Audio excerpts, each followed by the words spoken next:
અમેરિકાએ ભારત પર 26% reciprocal tariff લાદ્યો છે। ખરાબ અસર કયા ઉદ્યોગ પર પડશે આની? જો કે શેર બજારમાં શા માટે ઉથલપાથલ છે અને આ ટેરિફ છે શું? ટ્રમ્પે પારસ્પરિક ટેરિફ લગાવ્યો છે, એટલે કે જેવા સાથે તેવા, એને રેસિપ્રોકલ ટેરિફ કહેવાય। આનો અર્થ એ થાય કે તેઓ આપણા પર જે પણ ટેરિફ લાદે છે, અમે પણ તેમના પર એ જ ટેરિફ લાદીશું। હવે તેની ભારત પર શું અસર થશે?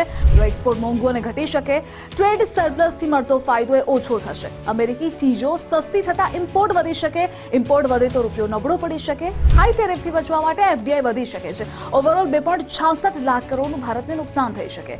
હવે આ ટેરિફ શું છે? એક બોર્ડર ફી અથવા તો ટેક્સ છે, વિદેશથી આવતા માલ પર લાદવામાં આવે છે।